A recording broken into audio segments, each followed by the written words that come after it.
So we need to get manufacturing back into a place where you actually are trained, you're actually deploying your skills, but you're working with robots.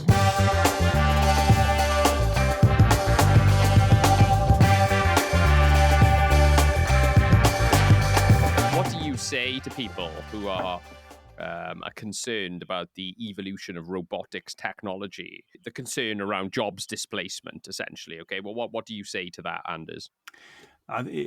It's a discussion that's been around for robots also for decades, and I think the truth and every statistic support this. There's no ever statistic that denies this, that this is an evolution of labor rather than it's a displacement or a change, right? There's today there's if we keep to the welding topic, today there's a massive shortage of skilled welders in the world. In the US, there's more than 375,000 open jobs for welders. That's crazy, isn't it? Because you it think it's such an old vocation. I mean, welders have been around since ancient times. Why, you'd expect there to be more trained. Well, that's completely bizarre. I mean, I'm assuming it's a training issue or something, or it's a training, but it's a lack of. I think there's a generational challenge, right? There's absolutely we've been driving more of the younger generations towards higher educations. So we're seeing less and less of our young people seeking in vocational directions. Yeah, blue-collar work is becoming less fashionable, essentially, isn't it? I think there was a recent study last year that showed that moving a career within manufacturing was the second least attractive career path for young people. Yeah.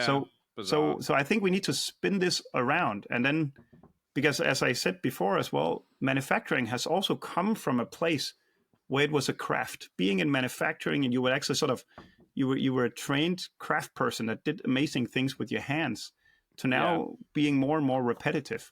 Yeah. So we need to get manufacturing back into a place where you actually are trained, you're actually deploying your skills, but you're working with robots, right? You're sort of not the person staffing and managing and operating a machine. You're actually deploying your skills with more automated, more intelligent tools that you've ever done before. Yeah. And I think the good thing is this is all supported by the unions. These are all supported by everyone realizes that, hey, this is the way we have to go.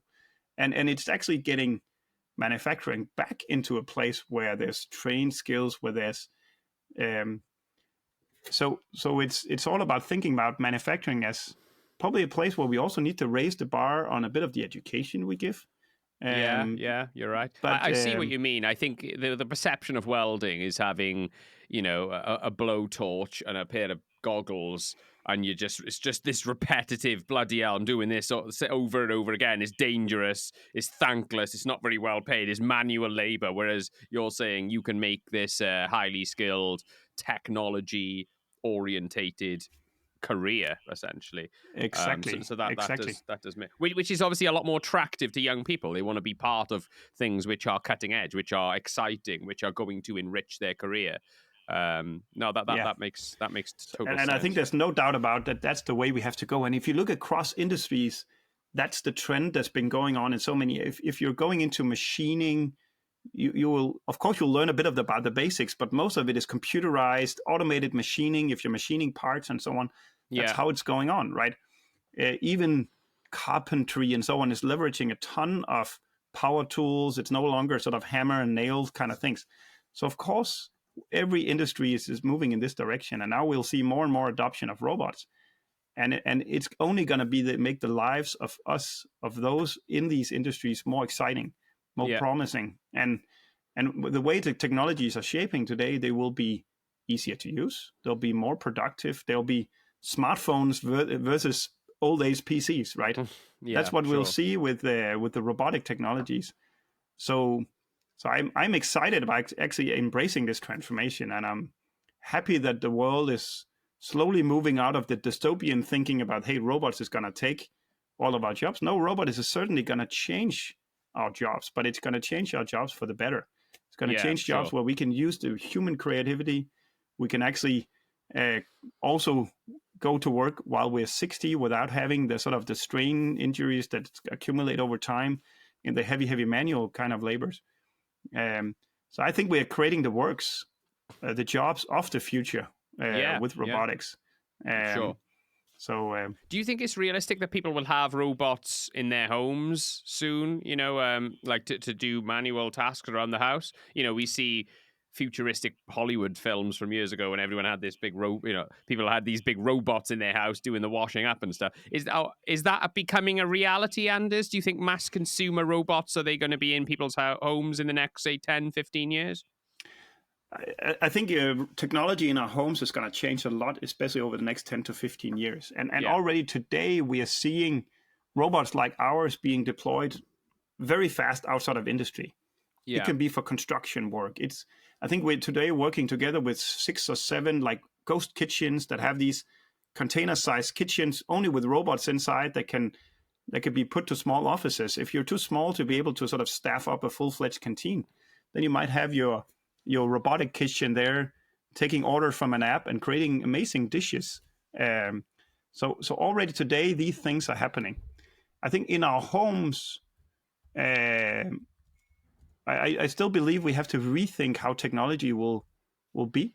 It's about way affordability, though, isn't it? I mean, people need to be able to afford. These robots at the moment are very expensive. They're very expensive. It's a business endeavor. There's not, but what I'm saying, are we going to be able to create these robots at a price point? There's a consumer market for everyday jobs and everyday tasks. Do you see that being realistic within the next 10 to 15 years? Yes, but I don't believe within the next 10 years, at least, that we will see it materialize as a general purpose robot that does everything that I do. We will see it with much smarter technologies being everywhere of course, we're seeing that the early start with the vacuum cleaners, the lawnmowers, and so on. And of course, that's going to extend to more clever and intelligent devices in our house.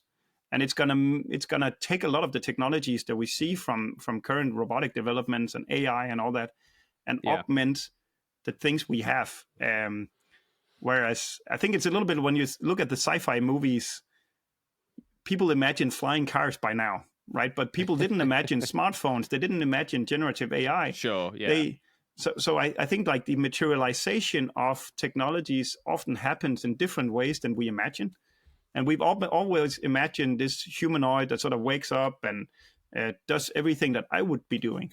And I think it will materialize in different ways than that, because there is still a long way to go to be able to mimic everything that humans can do.